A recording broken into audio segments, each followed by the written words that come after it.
वीरता भी कदर करती है वीर का, सही के पर बेदी पर सबकी गर्दन कटाता, और अंबर में जयकार होती सदा, देख टीका लहू का जुनर में पठाता, खाके कसम माँ पिता की जला तो अरे दुश्मन के लोहू शरण में नहाता, अन्य जननी के गोदी के शेरे पवन मान सम्मान पर छान लगन नहाता।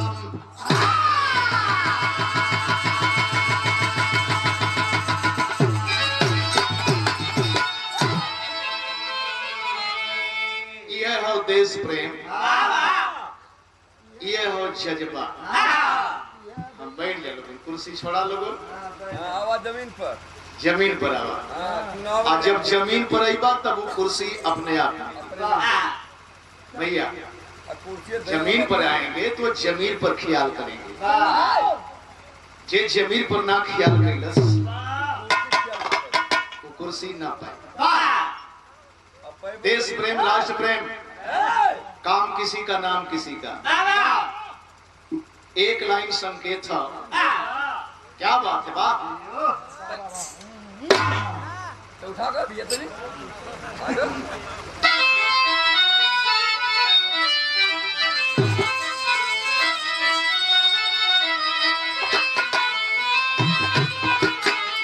अरे देती हमें,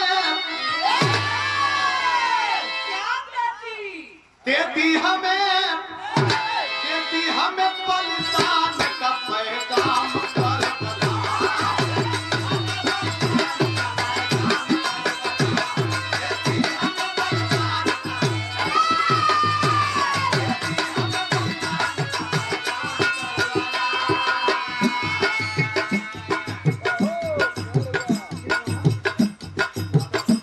देती हमें बलिदान का पैगाम कर बला।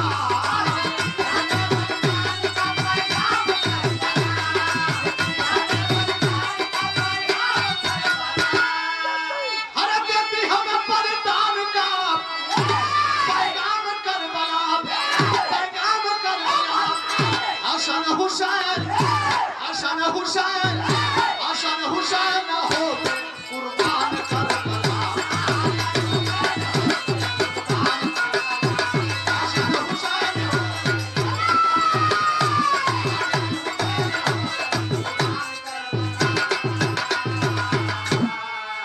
शेरे अखिलानंद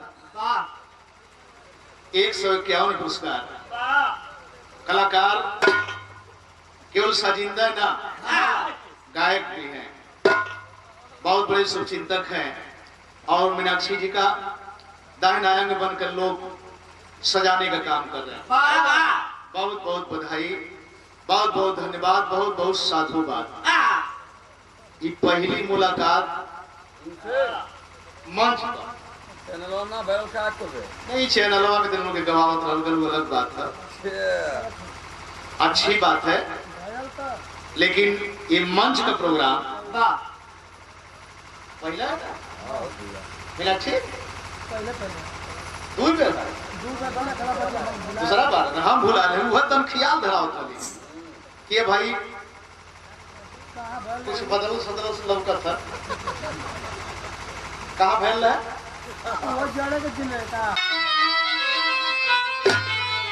अरे जो खून गिरा, जो खून गिरा, जो खून गिरा धरती पर अपना ही खून था।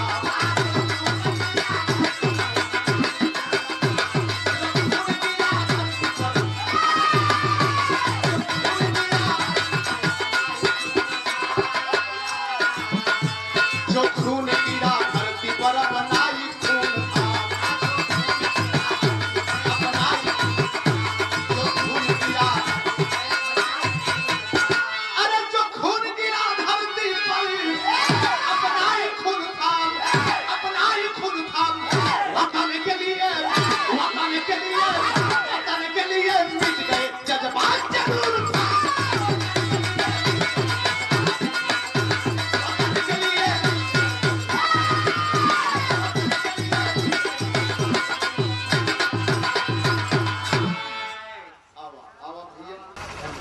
कभी एक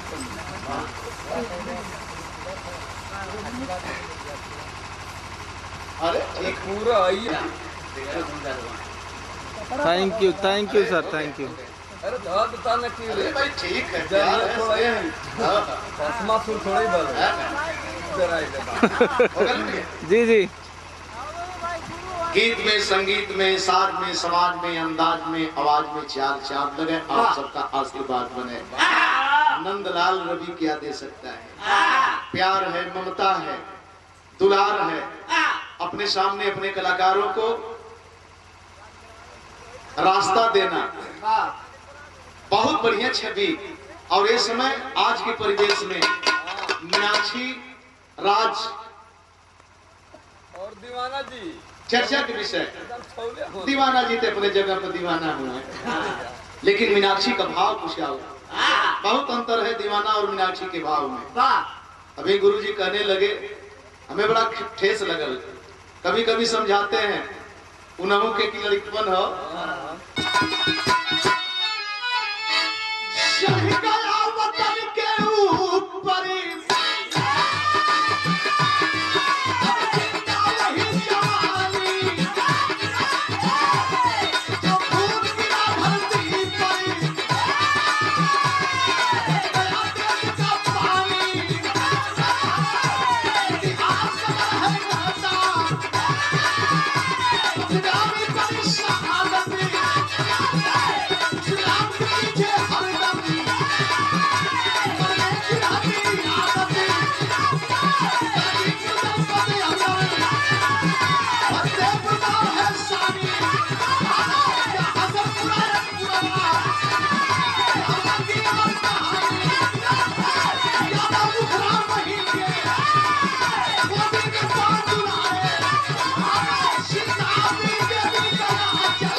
जानबूझ के फसाओ जानबूझ के फसाओ है।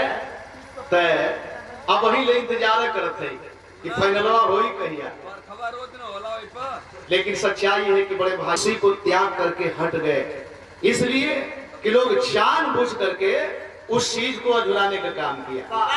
तो बहुत बहुत प्रणाम। जवन भी कुछ बोले ही आप सबके आशीर्वाद से। तेवर तो ऊपर जात रहा। क्या नारायण चौथे का नाम श्याम नारायण, पांचवें का नाम सुदामा। चार बेटा पहलवान किस्म के, चार बेटा पहलवान किस्म के। चौथे नंबर पर दो आदमी बल्कि नौकरी करलन पशु विभाग में, यानी और डॉक्टर में। लेकिन चौथे नंबर पर श्याम नारायण का कुश्ती देख के बाबूजी सोचे लगे कि बड़ा नीक लड़त था।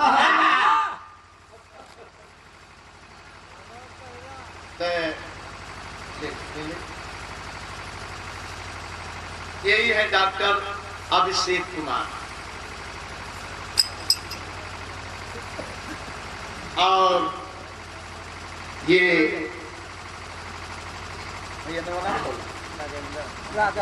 राजा अपन नाम बताओ मगर बड़ा आपका है नगेंद्र का नाम कैसे बतौला? ये नगेंद्र भैया कराल है, राजा राम भैया कराल। क्या बात है। और बहुत बहुत प्रणाम करत है अपने डॉक्टर साहब के हृदय से गहराई से नमस्कार करत है। काहे से कि देवा वाले का हाथ हमेशा ऊपर होला, लेने वाले का हाथ नीचे होता है।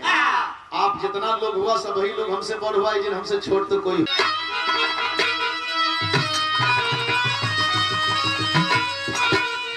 सावन महीनावा में सवनैया निकल गले, गोरे गोरे गालवा पे तिलैया निकल गले। रसे रसे झूलली झूलनवा आधा हो आधा भानम।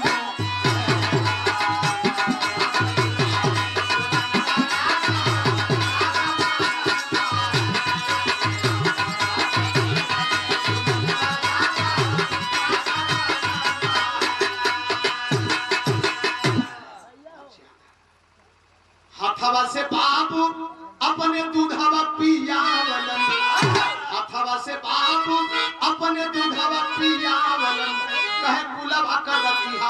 इजतिया लाल हो बहुरी नवा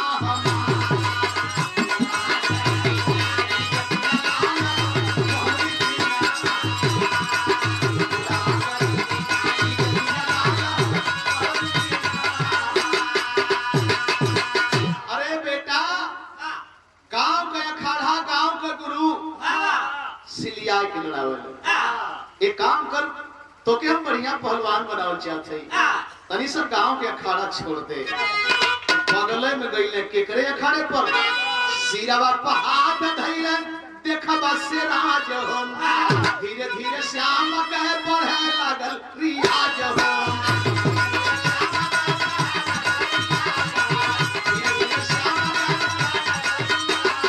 अब सिरावा के चलल सुगन बचाल हो बहुरी दिनवा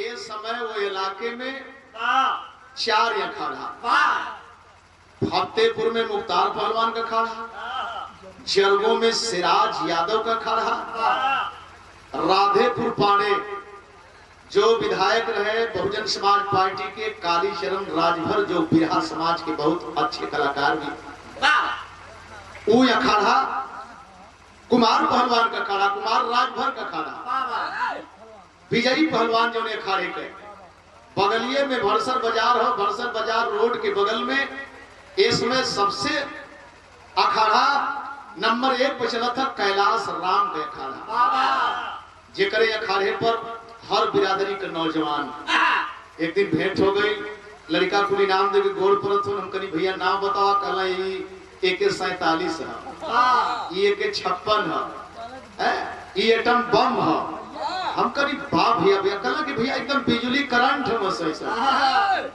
छुए ना दिए जल्दी से आ कैसे मार देला सो यह तो तारीफ है यही से हम का नाम रख देले अच्छा तो जरगो गईले सिराज पहलवान के खाड़े पर लड़त हुए लेकिन लड़त जब चर्चा का विषय बनल तो 1991 में देखे रामपुर सेंटर से CRPF में भर्ती हो गए श्याम नारायण और जब भर्ती हो गई तो संगी साथी इलाका के कहे लगल माई बहन की सुनत है इलाके के संगी साथी कहे लगल पहलवान अब तक अखाड़ा छूटल कहला एकदम ना छूटी कहला कि वो जैन देखबा के जैन कहला कि दोनों जगह देखब लेकिन कहला कैसे तर्ज लगल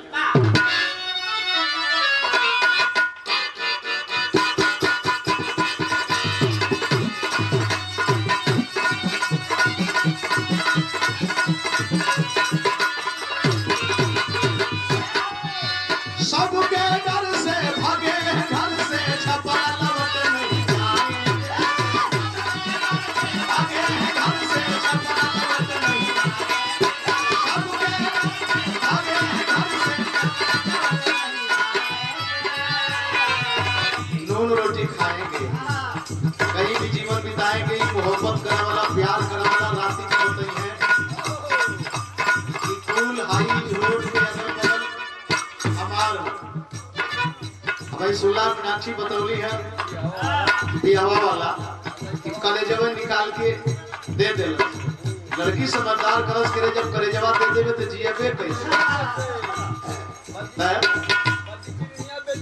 हां सही बात है किडनिया पे देवे तो बल्कि कुछ रुपया भेज जाए ई लफड़ा वाली बात लेकिन श्याम नारायण भगवान कहला है इधर भी मर्यादा उधर भी मर्यादा 10 मरीज से ड्यूटी कहा जम्मू में श्रीनगर कश्मीर लद्दाख कारगिल ये कुछ सेक्टर उसी बीच में अभियान निकला अभियान चला उग्रवादियों को पकड़ने का और जब ये अभियान चला तो उस अभियान का एक सिपाही श्याम नारायण भी गाजीपुर का शेर चला बन के दिलेर चला अरे जब धुआंधार हुई गोली का पौछार हुई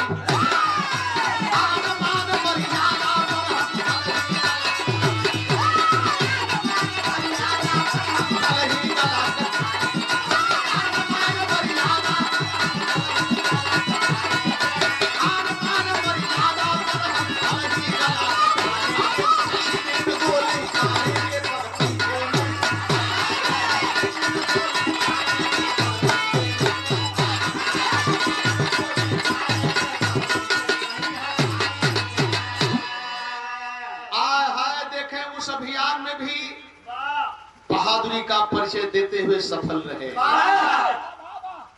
जिस बीच में 99 की लड़ाई भी देखी गई, कारगिल, उस लड़ाई में भी बहादुरी का परिचय देते हुए सफल रहे। लेकिन 2018 में दिसंबर महीना, देखें दिसंबर महीना में छुट्टी पाकर घर पर आए, चौथा पंचो दिन का देखल गल न्यूज पर, जरा सा गौर करी है बिरहा के अंदर। जब छुट्टी से घरे अइले, 20 दिसंबर को छुट्टी समाप्त हो गई। आज जब समाप्त हो गई, जाने की तैयारी करते हैं। बड़ा दुखद माहौल हो समय कर रहा। जब जाए के तैयारी कैले तो भइल का,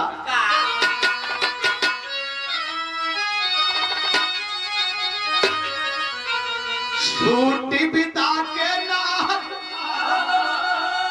छुट्टी बिता के जब की चलल भवनवा से, कहे माई जल्दी अइहा घरवा सुगनवा।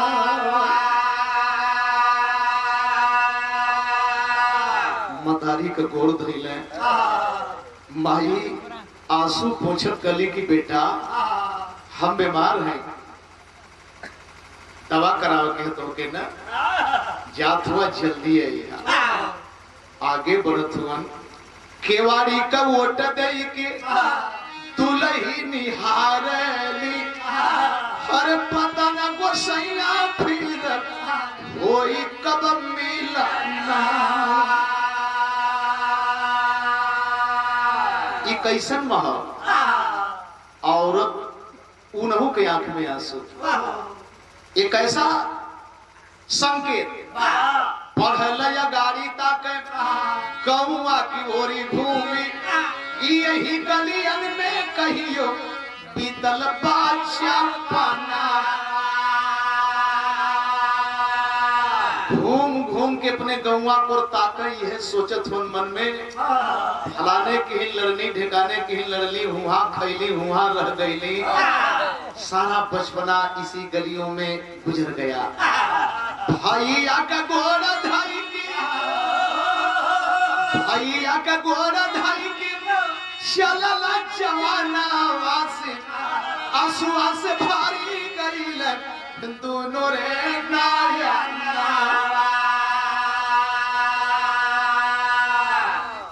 ये देखें, आपके रास्ते पर चल के देश का, समाज का, खानदान का, हम आप सबका सर ऊंचा करें।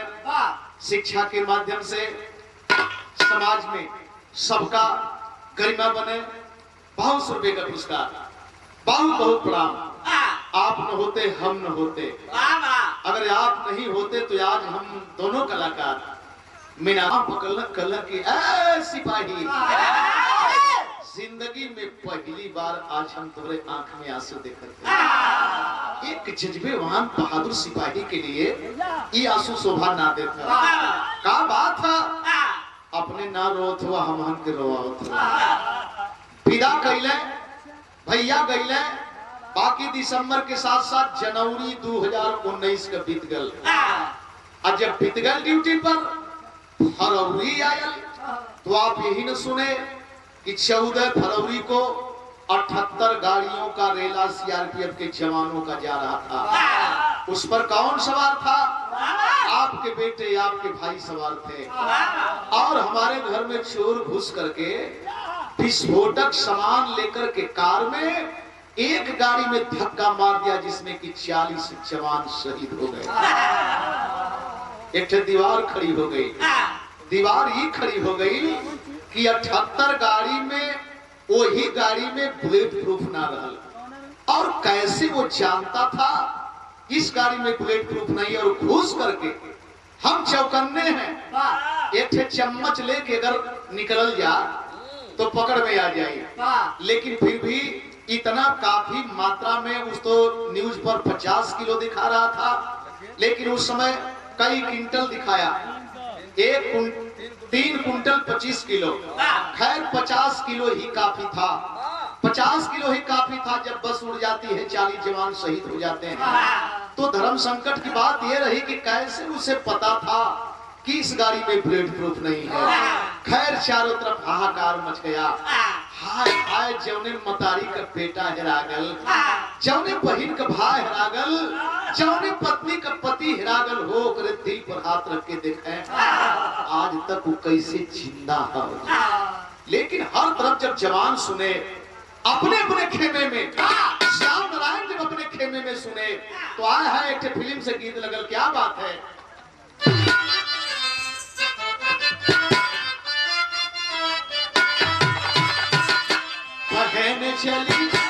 पहन चली तीन रंग की चोली,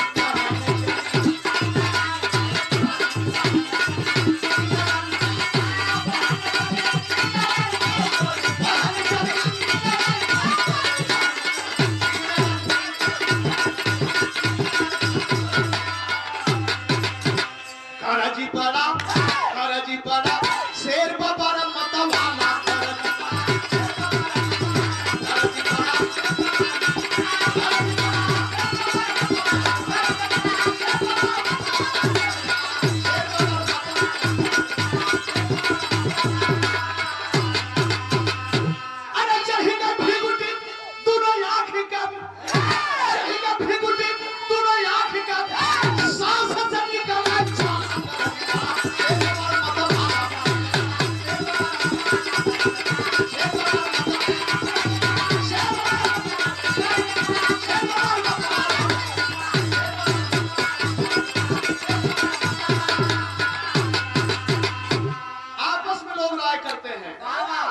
बहुत जल्दी हम इसका बदला लेंगे।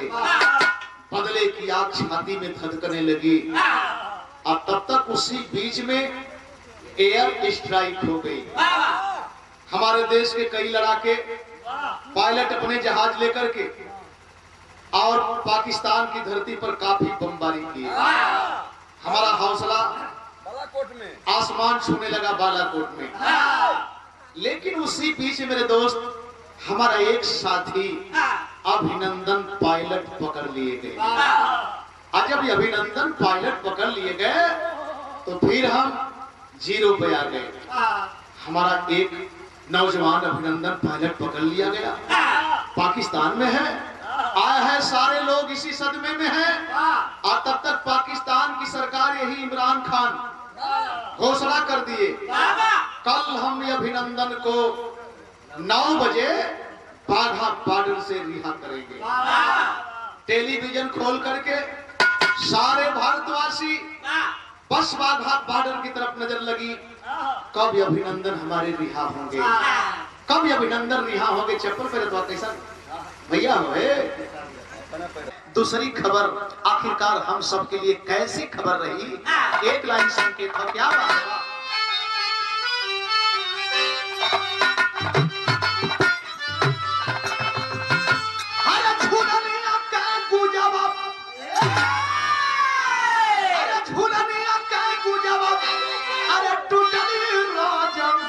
जवनिया में गरिया छूटल राजा,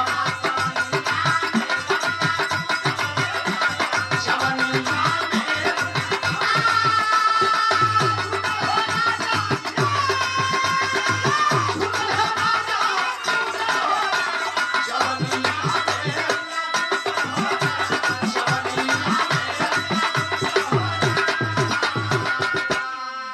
सीमा से कैसी खबर आपको मिली कि हमारे खुशियां, हमारे खुशियां कहोली बाबू चलल दूसरी ओरिया खोली है बाबू, चलल दूसरी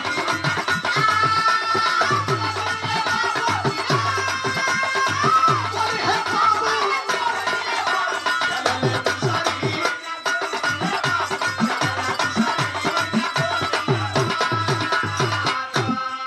राइफल उठाए आगे बढ़ल जवानवा, अरे सीमा में घुस मारे 3-3 का जनवा, सीमा में घुस मारे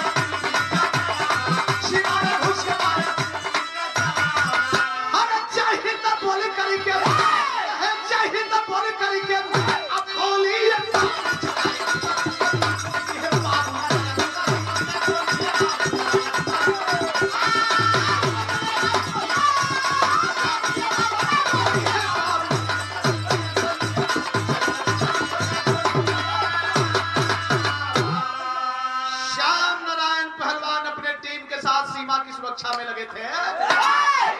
तब तक देखते क्या है, सामने से उग्रवादी फायर कर रहे हैं। आगे दौड़ा के श्याम नारायण अपनी राइफल से 3 उग्रवादियों को देख करके मारे। और जब 3 उग्रवादियों को मारे, उधर से गोली चलना बंद हो गया।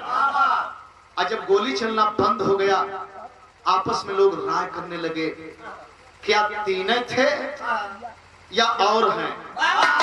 एक मिला साथी सिपाही बोला, पहलवान थोड़ा सा हम जाए देखें, और थे भाग गए या भी हैं छुपे। बाहर जज्बा सिपाही के हाथ पकड़ के श्याम नारायण पहलवान और जवान को खींच लेलन। कल नहीं बहादुर, अभी तुम्हारी उम्र नहीं है। बाहरी धरती पीरन का नर्सरी, कल भी तुम्हारी उम्र नहीं है। जहां मरने के लिए लोग आगे बढ़ते हैं, अभी तुम्हारी उम्र नहीं है। मैं जाऊंगा, कोई नहीं जाएगा। आया है जवान के रोग के ठे बात कलम बिरहा में कभी भाव दे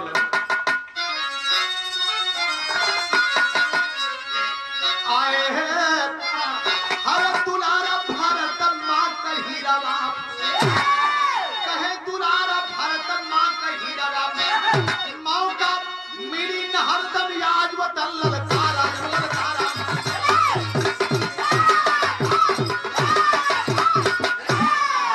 अरे हंस के श्याम नारायण ना हो जिया।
और सारे जवानों को रोक करके अकेले राइफल संभाले आगे बढ़े।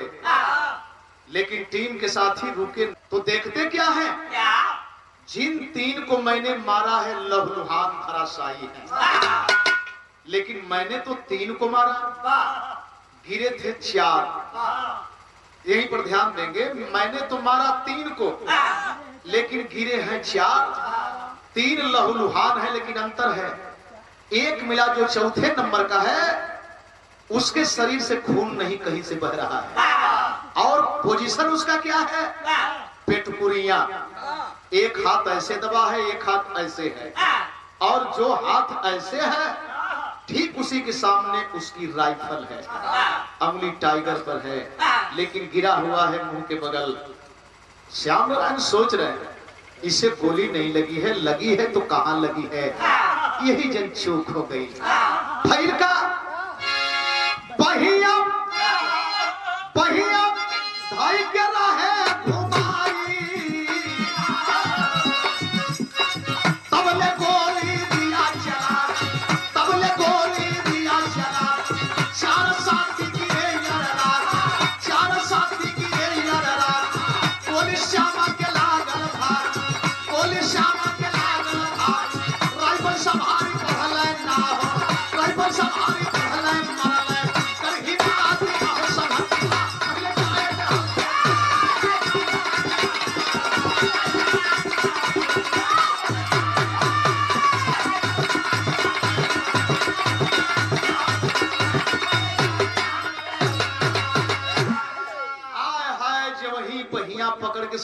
के चित करी देखी गोली लगल कहाँ, ये जब धोखा हो गई।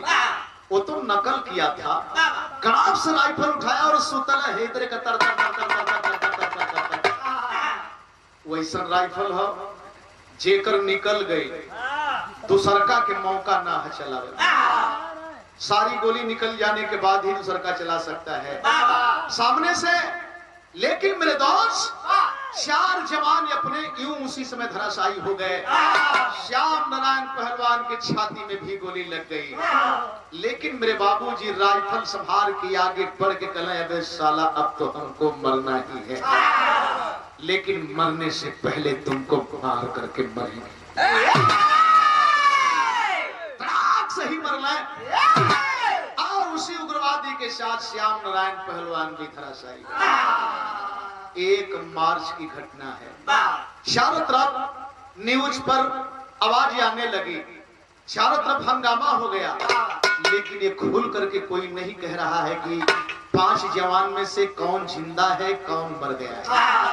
इतना तो आ गया, इतना तो सारे लोग जान गए। एक तरफ से रिहाई अभिनंदन की और एक तरफ अपने जाबाजों के ऊपर पाकिस्तानी उग्रवादी गोली बरसी। ध्यान देंगे। अब तब तक उठा करके लोग हॉस्पिटल में जाते हैं। और जब हॉस्पिटल में जाते हैं, जिस जवान की बाह पकड़ के खींचे थे, अभी तुम्हारी उम्र नहीं है, आया है जवान दूर से दौड़ल। जब उठा के लोग हॉस्पिटल में गए, जवान रोने लगा, पहलवान हमारी मौत आपने अपने गले में हार बना के पहन ली। गलन नहीं बहादुर, नहीं। एक बात सुनो, मैं जो काम छोड़ के जा रहा हूं तुझको पूरा करना है। एक काम मेरा भी कर देना। जानते हैं आखिर में श्याम नारायण कहले का लाल बिहारी मिश्रा वाली लगती।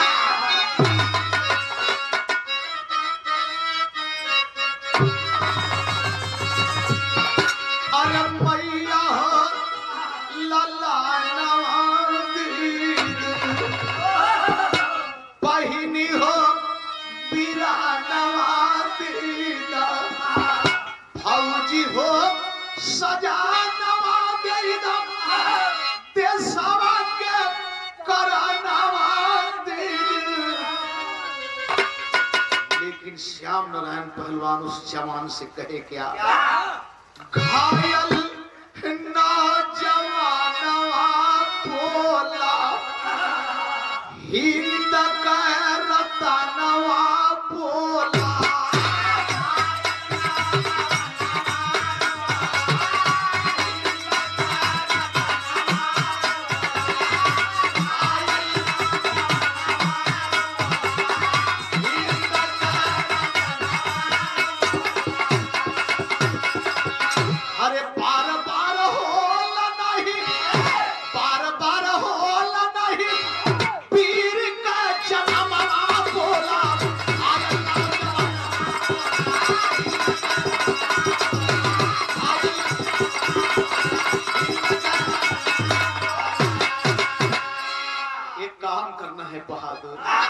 ये काम करना है, मोबाइल के द्वारा मेरे घर पर फोन तुमको देना है।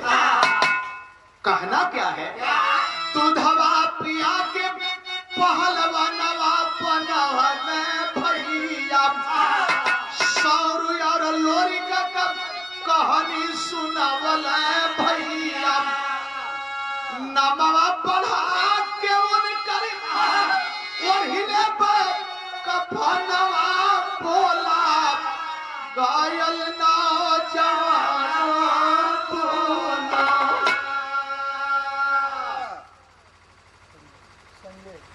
भैया संजय, ये 200 रुपये पुरस्कार।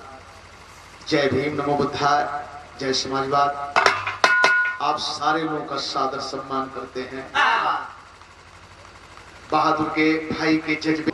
कहां से बोल रहे हैं? कला की श्याम नारायण सिपाही के बेटे बोल रहे हो क्या? हाँ भैया, हम श्याम नारायण सिपाही का बेटा बोले थे। रुक गई आवाज उधर से सिपाही की। कैसे कहें कि तेरा बाप शहीद हो गया, बेटा है ना, बेटा है, कैसे कहे, कैसे बर्दाश्त करेगा? बोला भैया आज जब ये आवाज रुक गई तो बड़का भैया देखल का अरविंद का खल की अब जिए ना आवते फोनवा तो दबर की अइले मोबाइल लेहल काने तर लगौले खल भैया भैया बोला भैया के बोलत हुआ भैया कल की क्या आप श्याम नारायण सिपाही के भैया बोल रहे हैं? हाँ हो भैया हम सिपाही का भैया बोलत है। खल तो दुख भी है और खुशी भी है। संदेश है आपके लिए कल कैसन दुख और कैसन सुख हो भैया। कल खुशी इस बात की है कि श्याम नारायण पहलवान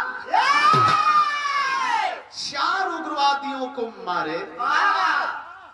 दुख है कि श्याम नारायण पहलवान अब न रहे। और राय के बड़का भैया गिर गए, मोबाइल फेंका गई, दौड़ के लोग उठावत हवन का भयल का भयल का भयल, लेकिन रोवत हम यह बतिया कहत हवन का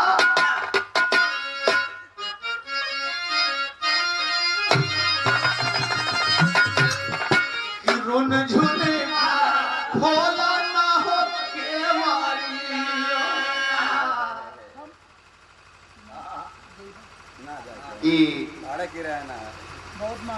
इहे लाइन है, लेकिन हेजाइन का भैल भैया भैया होई गईले हो सपना नाचया नवा आवना। होई गईले हो सपना नाचया नवा भैया होई गईले हो सपना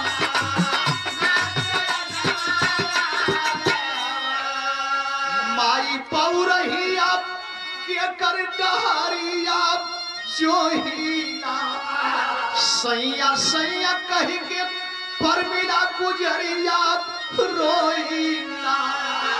आवत हो पंचो भैया हमारे आवत हुए कि आवत हूँ मैं वही के का फनावा। आवत हूँ मैं वही के का फनावा नाचया नवा आवत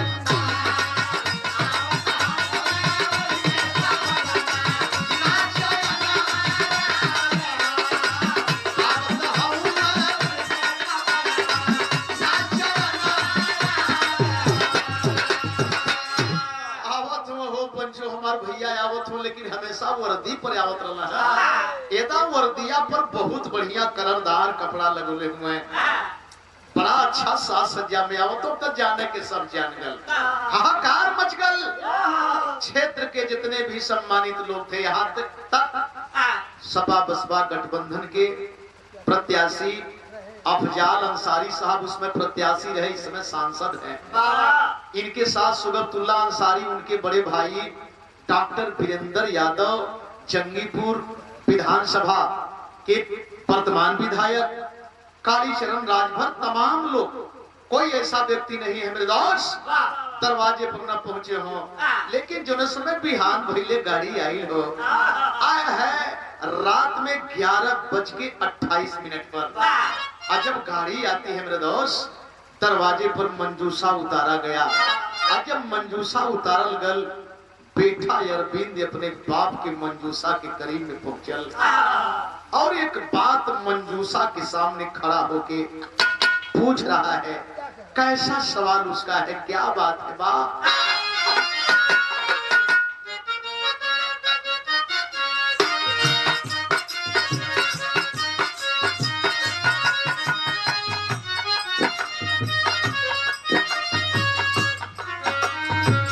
खोला नाय हनवा पापा, खोला नाय हनवा पापा, मुहवा से बोला पापा, मुहवा से बोला पापा, बचवा बोलावत बातों मम्मी रोवली तानी चुप कर आई हो दे, चुप कर आई हो दे, काहे नहीं सुने लागो आय हाय। बड़ा जल्दी पत्थरे का मूर्ति तैयार कर दे, 10-20 लाख गवर्नमेंट भी दे देले, इलाका भी दे देला, लेकिन उस बेटे के दिल पर हाथ रखें, क्या वो पैसा वो पत्थर की मूर्ति पूर्ति कर सकती है?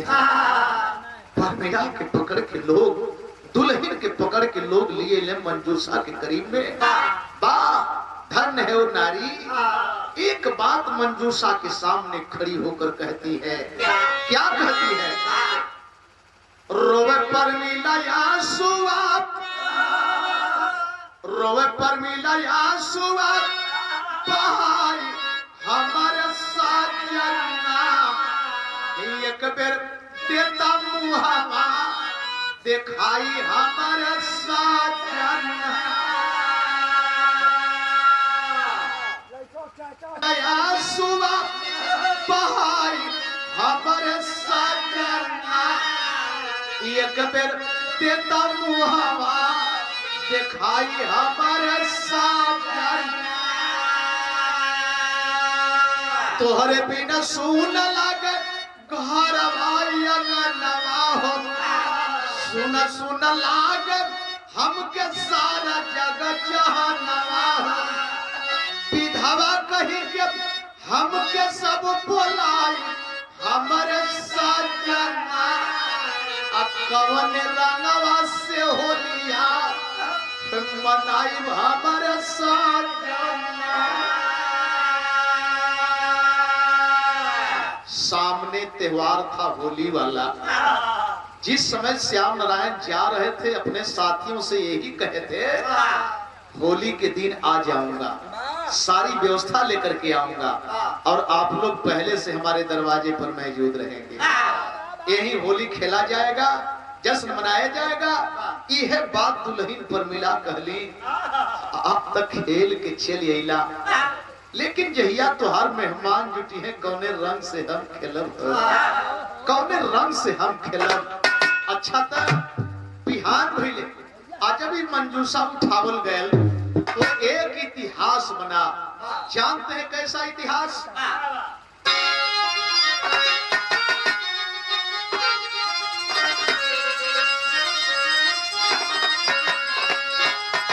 अरे तो धन्य गाजीपुर, धन्य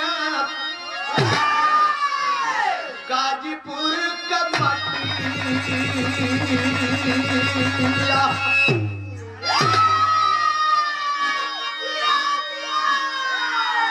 पैदा होना रोजवन जहाँ जंगी नौजवान।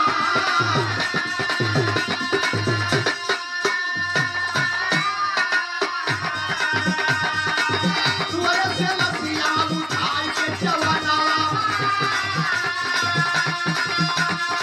सुअर से लसिया उठाई के जवानवा, जिंदाबाद नारा लगावे सीमा, जिंदाबाद नारा लगावे सीमा।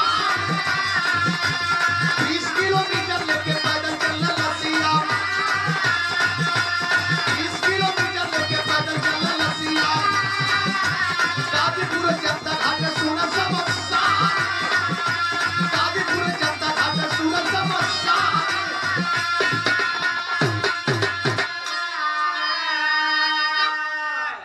गांव से गाजीपुर जनता घाट की दूरी 20 किलोमीटर। मैंने बताया कि इतिहास में मोटी हेडिंग में ये लिखा जाएगा, 20 किलोमीटर तक पैदल अपने बहादुर को लोग पैदल चल करके वहां तक पहुंचाने का काम किए। भारत माता की जय, बहादुर की जय देखे नारा लगाते हुए। लेकिन जो समय चिता में रखल गई, मुखाग्नि देहल गई, उस समय का हालात बेटा जब घूम के आल अग्नि लगौलस। अरे धरती निहारन अपने लाल का सूरतिया, धरती निहारन अपने लाल का सूरतिया, ऊपरा से फूलवा गिरावया सम्मान।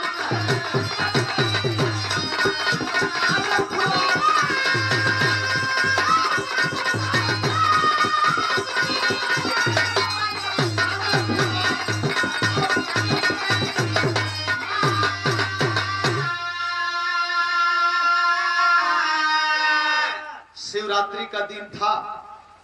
रिमझिम बारिश हो रही थी, इसलिए एक लाइन लिखना पड़ा कि शायद हर लोग खुश थे बहादुर को विदा करते समय, बधाई देते समय। अश्रुधारा भले पहुंच रहे थे लोग, लेकिन बहादुर के जज्बे को सलाम करते हुए लोग आंसू पहुंच रहे थे।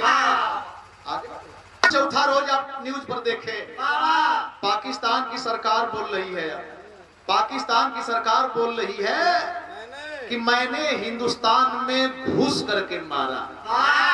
वो विदेश मंत्री बोलत हो, वो भी विदेश मंत्री बोल रहे। अब तक उनके पता ना रहा कि हम मरोले हैं, मरले हैं तो कैसे मरले हैं। इतना दिन के बाद जाके पता चला कि कैसे मरोले हैं और कहाँ मरले हैं। कुछ ना कर तू। किस पर शक किया जाए, किस पर उंगली उठाई जाए, अपने पर या बागी दुश्मन पर। इतना दिन हम तो के मारत ही, हमें जन बिरहा गावत है और हमके पता ना है घरे गए के बाद कि हम भंते साहब की यहाँ बिरहा गौले है, ना ही दूसर का आदमी बताई 2 बरिस के बाद। ध्यान देंगे, हम भुला गए। सरकार बता रही है वहां कि नहीं है इतना दिन के बाद कि नहीं हमने हिंदुस्तान को घर में घुस करके मारा। क्या बात है, अब करना क्या चाहिए हमको? अब ये सोचना होगा, हाँ हमको ये सोचना होगा। क्यों?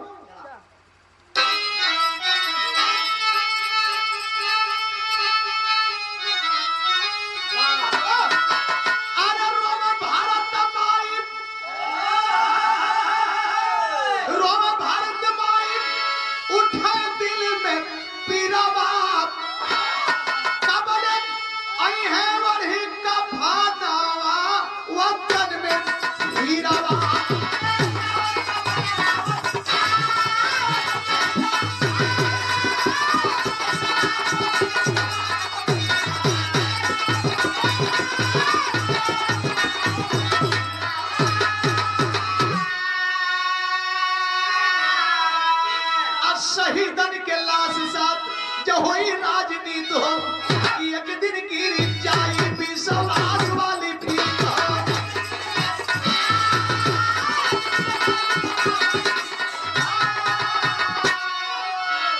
मरते हैं हम, मारते हैं हम, बदनाम भी हम होते हैं। अगर देश सुरक्षित है, देश सुरक्षित है, धन धरती अगर सुरक्षित है तो किसी और के बल पर नहीं बल्कि आपके बेटों के बल पर सुरक्षित।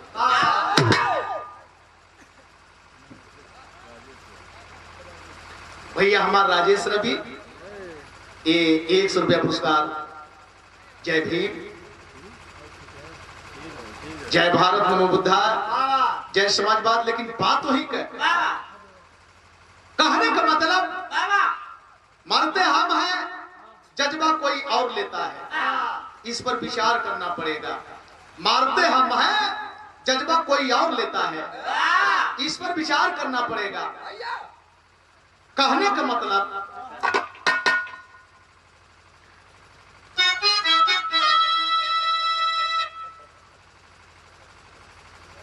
छोटे साहब डॉक्टर अभिषेक साहब के छोटे भाई विश्वजीत प्रताप, और माने जो ये शब्द रखा है विश्वजीत, कभी हम विश्व विजेता थे, कभी हम विश्व विजेता थे, विश्वजीत कहलाते थे, आज अभी नाम के हैं, लेकिन कभी थे।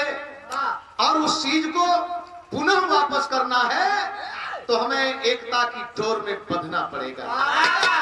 पुनः विश्वजीत अगर बनना है तो हमें एकता के बंधन में बंधना पड़ेगा, हमें हर चीज को भुलाना पड़ेगा मेरे दोस्त। तब जाकर के पुनः ये मूल निवासी, ये धन धरती के अधिकारी आप होंगे और ये सब कुछ आपका है, आपका है और आपका तब होगा जब आप एकता के सूत्र में बंधेंगे।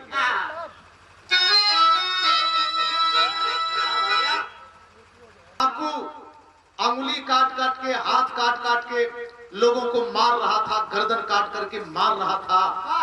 कुछ लोगों ने कहा कि अरे महात्मा उस रास्ते से मत जाओ, बहुत खतरनाक डाकू है, देख करके जान मार देता है। किसी की सुने नहीं, सुने सबकी लेकिन अपना काम करते। चलते गए चलते गए चलते गए, लोग चिल्लाते रह गए। पीछे से अंगुलीमान जब देखा तो आवाज लगाया, अरे साधु ढोंगी रुक जाओ, मैं किसी को बख्शता नहीं हूं, तुमको भी नहीं छोड़ूंगा। ये ढोंगी कहा, लेकिन महात्मा हमारे तथागत हंसते हुए चलते गए और बोले कि सुनो, कौन होते हो तुम रोकने वाले? अरे चांद भी जाता है, सूर्य भी जाता है, रोकने वाले अपने जगह पर रुक जाते हैं। कौन होते हो तुम रोकने वाले? एक शब्द उसे झकझोर करके रख दिया और दौड़ करके गया, आगे पैरों में लिपट गया, बोला गुरुवर मुझे माफ कर दे, मुझे तो आपने एक रास्ता दे दिया। इतना बड़ा काम करने के बावजूद भी समाज कहीं न कहीं कुछ और रूप में देखती है, सोचती है। लेकिन नहीं मेरे दोस्त, सच्चाई को समझिए, सच्चाई को तौलिए। सच्चाई में कड़वाहट होती है जरूर, लेकिन उसकी सुंदरता, उसकी निखारता कोई धूमिल नहीं कर सकता। शहीदन के लाश साथ जब हुई नाजनी धोन, एक दिन गिरी जारी पी सवास वाली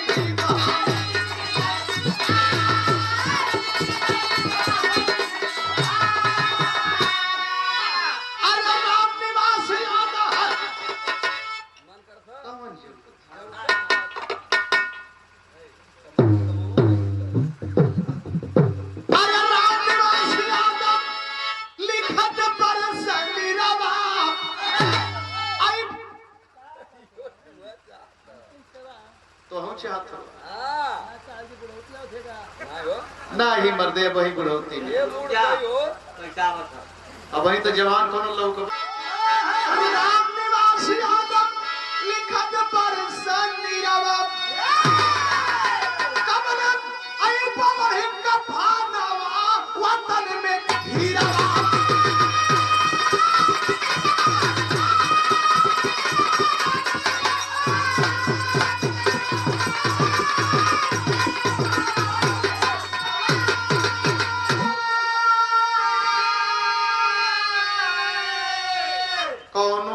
बाकी ना हो, चाहे तब चाहे अब चाहे जब, कोई दिन बाकी नहीं है। गुरु बिहारी गुरु गणेश का खत्म हुआ दस्तान, विमल चंद्रिका कवि के सब बच्चन से प्रेम हुआ। अरे दुलारा भारत माँ का हीरा बाप रामनिवास नंदलाल फिर